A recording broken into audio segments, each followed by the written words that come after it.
Inside ADX Florence, what really happens when prison gangs go to war? The night's silence was broken. Deep in the Colorado Rockies, surrounded by desert and barbed wire, stands a fortress built for men the world forgot. It's called ADX Florence, America's only federal Supermax prison. A place so secure that most inmates never touch another human being again. Every sound here echoes. The metallic click of a food slot, the whir of the air vents, and the shuffle of boots during the 23rd hour of lockdown. This place is supposed to be unbreakable. No riots, no escapes, no chaos. But one night, everything that made ADX Florence unbreakable broke. It started just before dawn. A guard monitoring the surveillance feeds noticed flickering movement inside one of the recreation cages. 2 inmates, then 4, then 6. Suddenly, the screens erupted in motion, fists swinging, metal flashing, men crashing into the steel fences. A full-blown gang war was happening. Inside the most controlled environment in America, the alarms blared. Doors slammed. Special units sprinted through the tunnels. When it was over, 1 man was dead, several were injured, and the Supermax, the clean version of hell, had just witnessed the impossible. Rival gangs going to war under 24-hour surveillance. How did they do it? How do inmates locked in concrete boxes, isolated from the world, organize a coordinated assault? The truth of what happened inside ADX Florence reveals something most people don't want to believe. Even in a place built to crush power, power still finds a way. The Fortress of Silence. To understand what happened that night, you need to understand what ADX Florence really is. Built in the early 1990s, the Supermax was designed for inmates the government could no longer control. Men who attacked guards, killed other prisoners, or ran criminal empires from behind bars. It opened in 1994, designed to end the chaos of America's most violent penitentiaries. Each inmate here lives inside a 7 by 12-foot concrete cell, a solid box with a steel door and a small window angled at the sky so you can't even see the horizon. No bars, no cellmates, no contact. The doors are opened by computer from a remote control room. Inmates eat alone, shower alone, and exercise alone in tiny outdoor cages made of wire and steel. The government calls it a clean, controlled environment. Former inmates call it a living tomb. Over the years, ADX Florence has housed some of the most dangerous men on earth: gang leaders, terrorists, drug lords, and killers who made violence a lifestyle. Names like Theodore Kaczynski, Joaquin El Chapo Guzman, Richard Reed, and members of the Aryan Brotherhood, the Mexican Mafia, and the Black Guerrilla family. Enemies locked under the same roof, all with scores to settle. On paper, they're completely cut off from each other. In reality, they're not. The prison's most violent gangs have learned to communicate in ways the system can't always stop. They send coded messages through legal mail, tap through plumbing pipes, pass signals through meal trays, and even use reflections from their cell windows to flash messages down the corridor. It's called ghost communication. Guards know it happens, but proving it is nearly impossible. That's how, despite the silence, an invisible war began to build inside the walls. It started with a transfer. A high-ranking member of the Aryan Brotherhood was moved into the control unit after being linked to a murder in another facility. A few weeks later, a rival Sereno, a soldier loyal to the Mexican Mafia, was assigned to the same block. Both had blood debts on the outside. Both carried reputations that followed them everywhere they went. At first, nothing seemed wrong. Each man followed the same strict schedule: 23 hours locked down, 1 hour in the recreation cage, always alone. But then the whispers began. A guard found scratched symbols inside a food slot. Another noticed unusual markings on a wall near the ventilation duct, the kind of quiet signals that only another inmate would understand. The 2 factions were sending messages, testing boundaries. And while the staff thought they were keeping everything separate, the gangs were building something bigger. A plan. For months, the tension simmered below the surface. A broken glance here, a coded threat there, until the night the system made one fatal mistake. Due to a scheduling mix-up, 2 recreation sessions overlapped, one for a Sereno and another for a member of the Aryan Brotherhood. Both were moved to the outdoor cages at the same time, separated by only a few feet of fencing. At first, they stared in silence. Then, words were exchanged. Words no microphone could catch, but every prisoner nearby understood. Threats turned to shouting. Shouting turned to fists. And within seconds, 2 more gang members were somehow in the yard. No one knows exactly how, whether a faulty gate latch or a security override, but by the time guards realized what was happening, the cages had become a battleground. Shivs made from sharpened metal. Chains ripped from vents. Blood sprayed across the concrete. The riot lasted just 7 minutes, but inside ADX Florence, 7 minutes feels like forever. When the smoke cleared, 1 inmate was dead, another was left barely alive, and the rest were dragged back to their cells in chains. The official report called it an inmate altercation. But inside the system, everyone knew what it really was, a declaration of war. The Aryan Brotherhood had drawn first blood. The Mexican Mafia was now planning revenge. And what happened next would make that 7-minute fight look like a warning shot. The Yard of Fire, Retaliation begins. After the 7-minute riot, ADX Florence went into full emergency lockdown. Every door slammed shut. Every light stayed on. For weeks, the prison turned into a silent grid of concrete cells, each one holding a man who now had a reason to hate. To the outside world, it looked like order had been restored. But inside, the air was electric with revenge. The Aryan Brotherhood had claimed the first kill, and the Serenos, soldiers of the Mexican Mafia, took it as a declaration. In a place where words are banned and contact is impossible, planning a hit might sound impossible. But at ADX, communication is an art form. They call it the ghost network. Messages tapped through pipes, passed through food slots, even written in condensation on shower walls. Each word takes time.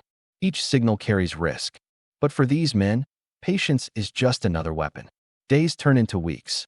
The guards relax. The cameras return to their normal routines. And that's when the next move begins. A prison staffer finds a piece of metal missing from a ventilation panel. Another officer discovers 2 sharpened rods hidden under a sink. Someone is building weapons again, but no one can prove who. The retaliation is being organized from solitary confinement. One Sereno inmate, known only by his nickname Spider, has managed to get word out. He wants the man responsible for the yard killing, and he doesn't care how it happens. Through coded letters disguised as legal mail, Spider sends a message to another inmate in a different unit. The note, written in lemon juice, looks blank until it's held over a light bulb. 3 words appear: green light. Brotherhood. It's the universal prison code for assassination approval. A hit has been ordered. The next step is to find a weapon and an opportunity. But in ADX Florence, both are almost impossible. Inmates are chained whenever they leave their cells. Even their toothbrushes are made of rubber. Still, history shows that desperate men find ways to kill. A broken piece of plexiglass from a light cover. A razor smuggled in from a meal cart. A piece of metal from a maintenance screw. It only takes one. 3 weeks after the riot, movement restrictions loosen slightly. For the first time since the lockdown, inmates from Block 7 are scheduled for medical checkups. Each prisoner will be escorted down the same narrow hallway, one by one. That's when Spider sees his chance. At 9:42 a.m., a guard unlocks the door for a routine escort. The hallway is quiet. Suddenly, there's a yell, short, sharp, like a warning. In a flash, one inmate lunges forward with a shiv made from a melted plastic handle and a metal screw. The target, an Aryan Brotherhood enforcer who'd survived the yard fight. The attack lasts seconds. When guards pull them apart, the floor is streaked with red. Spider doesn't strike himself. He never had to. The order was enough. And that single act reignites the fire that ADX had tried to smother. By nightfall, every gang member in the prison knows. The Brotherhood vows revenge. The Mexican Mafia celebrates victory. And the guards realize something terrifying. Isolation isn't stopping the violence. It's feeding it. The next morning, investigators find something scratched into the metal of a cell door. 5 words, carved deep enough to draw sparks. War ain't over. Not yet. And it isn't. Because the next hit isn't coming from inside ADX. It's coming from the outside world, ordered from within these very walls. The reach of the walls, when ADX violence goes nationwide. The attack inside ADX should have ended everything. The victim was dead, the suspect was in restraints, and the prison went into another full lockdown. Every inch of concrete was searched. Every cell was scanned for weapons. Every inmate was questioned. But inside America's most secure prison, violence doesn't die, it migrates. Within a week of the stabbing, coded messages started leaving the Supermax through an unexpected channel: mail. Every inmate at ADX is allowed limited legal correspondence. Letters are scanned, inspected, and copied. But some are written with invisible ink, others disguised inside legal paperwork, and a few are relayed through lawyers and family members who have no idea what they're carrying. The message that left ADX Florence that week was short and simple: green light confirmed. Extend the mission. That message reached a medium-security federal prison in Texas within 10 days. And when it did, everything changed. At first, no one connected the two events. A routine yard fight between two inmates in Texas turned deadly. Then another in Arizona. Another in Illinois. Different facilities, same pattern. One Aryan Brotherhood member attacked. One Latino gang soldier waiting for him. No one inside those prisons knew where the orders were coming from. But federal investigators did. They traced the code words, the symbols, and the timing. Everything pointed back to the Supermax in Colorado. The violence had been coordinated, not from a cell phone, not from the outside world, but from inside ADX Florence itself. The Bureau of Prisons called it an organized retaliation network. The FBI called it proof that gangs can reach across steel, concrete, and isolation. Back in Florence, the inmates who started the war could feel the ripple effect. They didn't need to see the news. They could hear it in the way guards walked faster, the way searches grew harsher, the way mealtime got quieter. They knew their message had gotten through.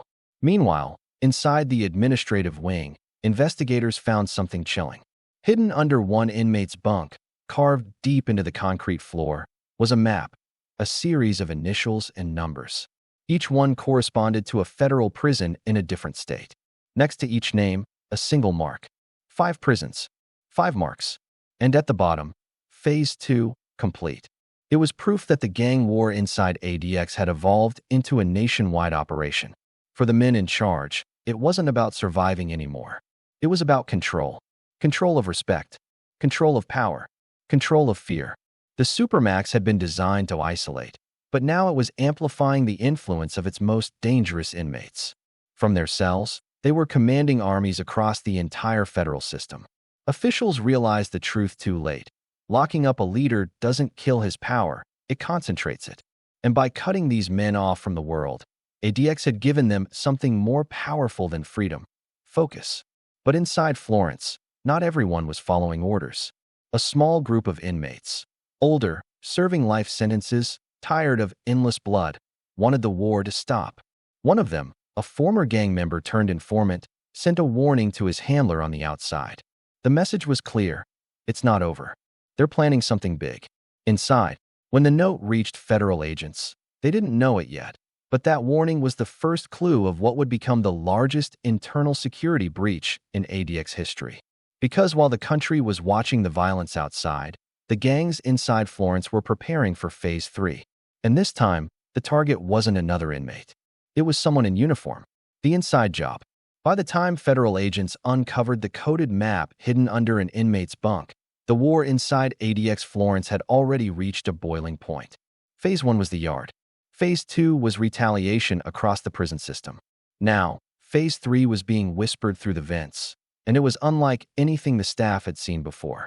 The new target wasn't another gang member. It was a correctional officer. The warning came from an inmate who'd grown tired of the blood. He'd sent word through a trusted channel: "They're going after one of yours." At first, investigators brushed it off. Rumors and threats were constant in a place like Florence. But 2 days later, a guard's locker was found broken into. Inside, a handwritten note was waiting. 3 words, written in pencil: "You picked a side." The administration called for a full sweep of the cell blocks. Dozens of guards combed through units, searching every cell for weapons, contraband, or notes. What they found was worse. Hidden inside a hollowed-out electrical socket was a tightly rolled piece of paper.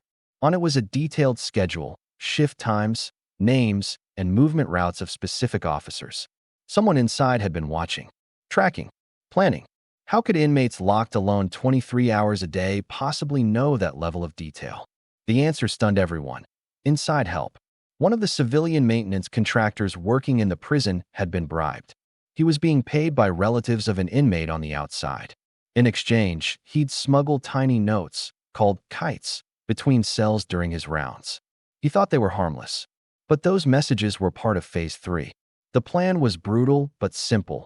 Lure a correctional officer into a blind spot, one of the narrow corridors between the isolation units, and attack.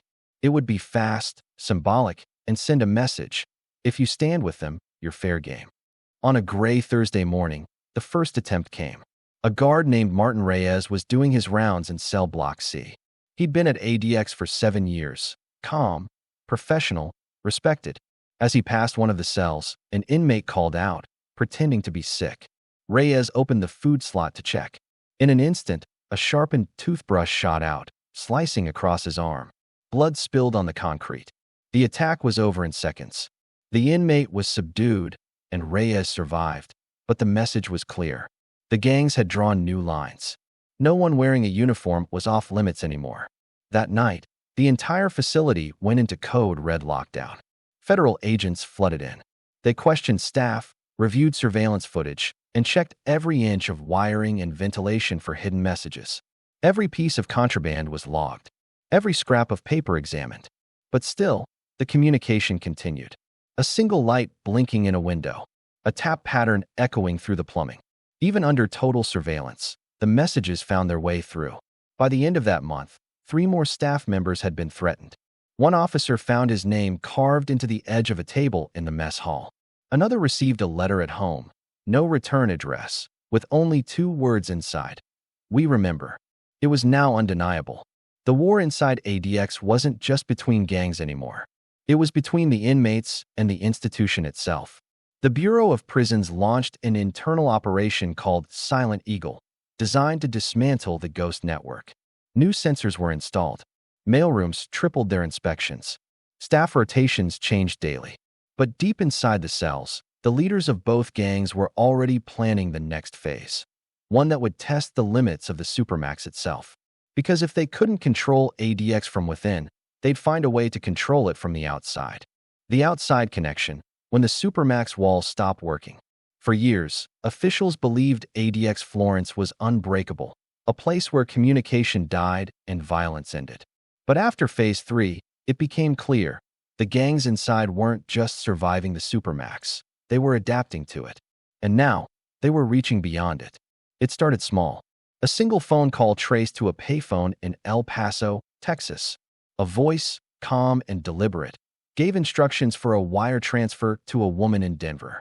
The money was for legal fees, or so the paperwork said. But investigators later found the woman was the sister of an inmate inside ADX, the same inmate who had ordered the yard killing months earlier. The money was being used to fund something else entirely, operations outside the walls. In less than a month, attacks began popping up in other federal facilities, timed, precise, and all following the same coded pattern. Federal agents realized the shocking truth. Orders were being sent from ADX through coded letters disguised as religious messages. Inmates used Bible verses, hymn numbers, and even the spacing of words to hide signals. Each line meant something. Each passage was an instruction. What looked like a prayer was actually a command. The FBI eventually uncovered one letter that read like this. Psalm 7 verse 12. God prepares his instruments of death. But hidden in the spacing, if you read every third letter, it spelled out a name, the next target in another prison.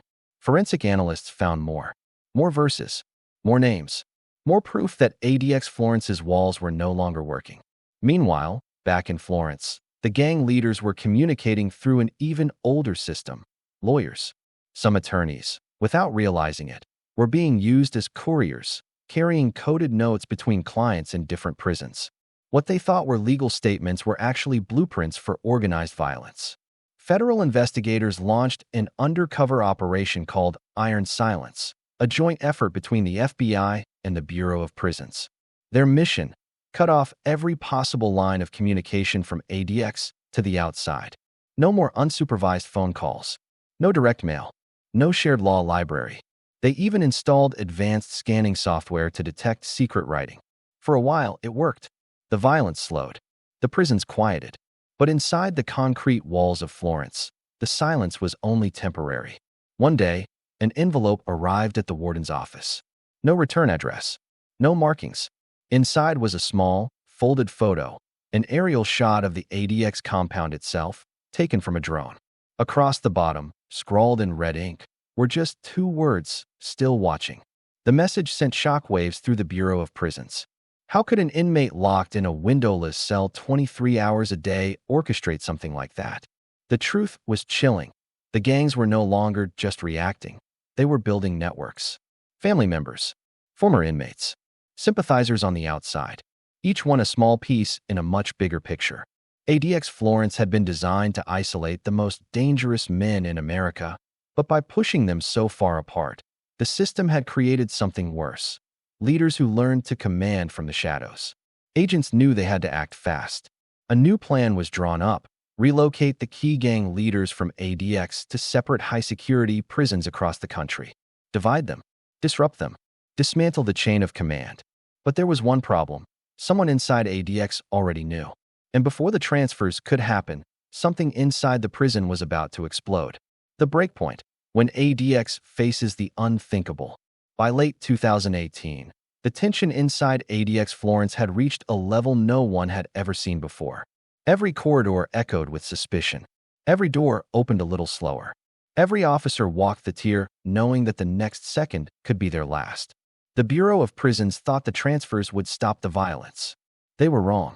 Just days before the operation was set to begin, a security breach sent shockwaves through the entire facility. A guard entering the North Control Unit found something strange wedged into an air vent. A small, folded piece of paper wrapped in plastic. Inside were 10 names. Not inmates. Officers. Each name had a symbol next to it. A cross, a circle, or a flame. No one knew what the symbols meant, but they all knew what it implied. Someone inside ADX was keeping track. The prison went into code black, the highest level of lockdown possible.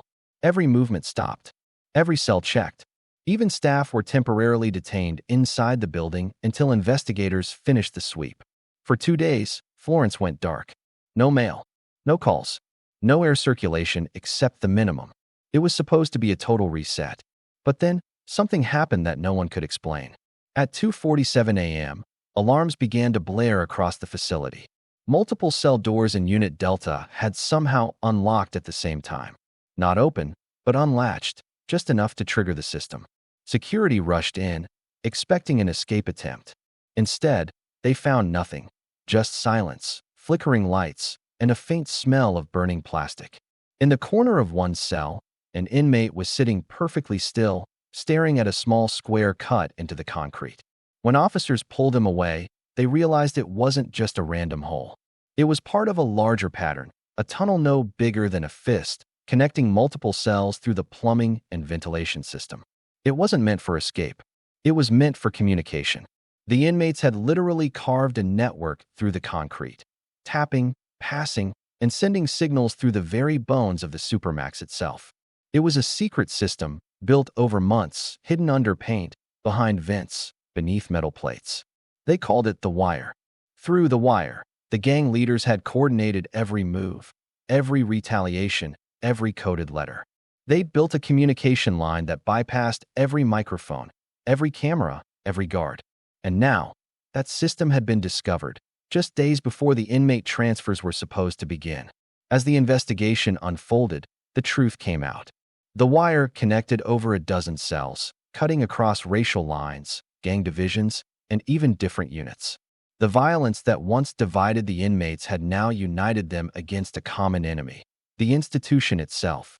One internal report described it perfectly. ADX Florence has become a living organism. The inmates are its pulse. The guards are its nerves. And the system itself no longer knows who controls it. When news of the wire reached Washington, D.C., officials ordered an emergency task force to shut it down immediately. But even as crews tore into the walls to seal the tunnels, messages were still being sent. Not through concrete anymore, but through memory. Every inmate who knew the code had already memorized it. They didn't need walls anymore. As dawn broke over the Colorado desert, the warden stood outside the control tower, watching the sun rise over the rows of razor wire. For the first time, he realized something terrifying. The prison built to hold the most dangerous men in America wasn't just failing. It was learning. Inside ADX Florence, the gangs had adapted faster than the system could respond. The war had evolved from violence to intelligence. And the next strike wouldn't come from a shank or a message. It would come from the one thing the authorities still couldn't control: information.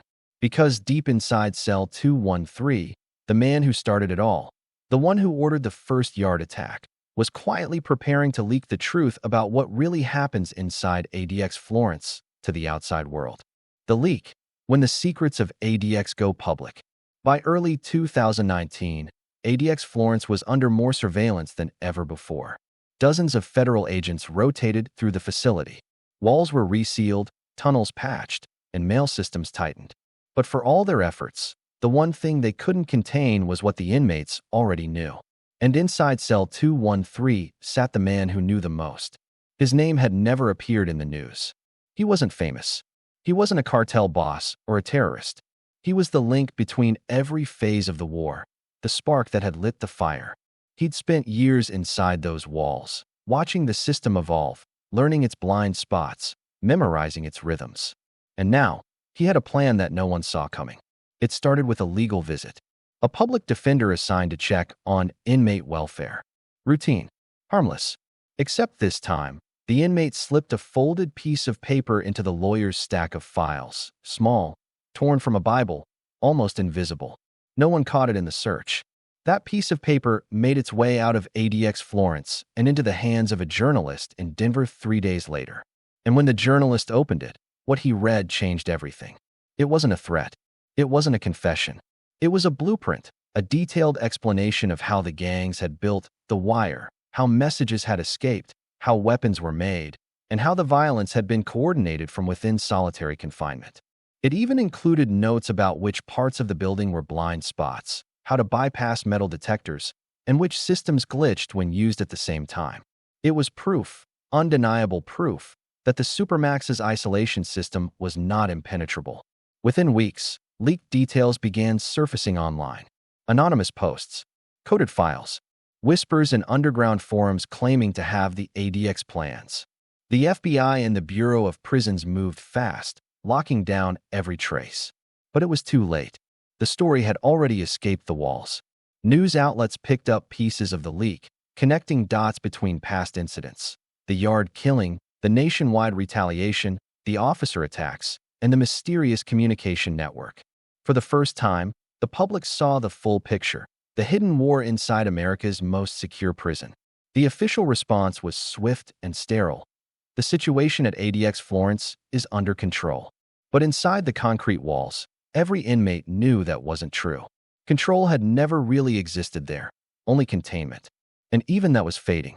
In the months that followed, new protocols were introduced: digital isolation systems, AI surveillance for message patterns, enhanced psychological monitoring.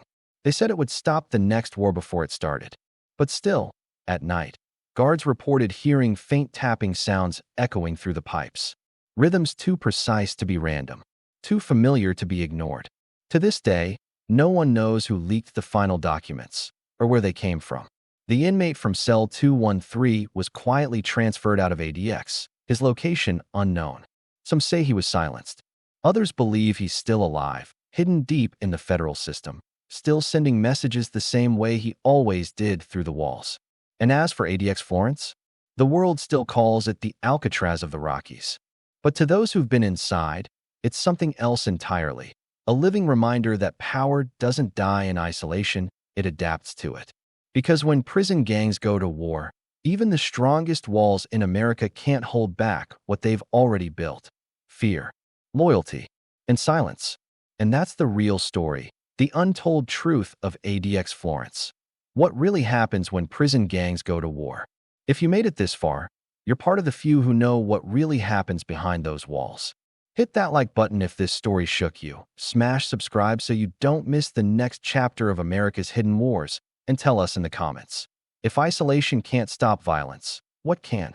This is Inside ADX Florence. And remember, some prisons don't just hold men, they hold secrets.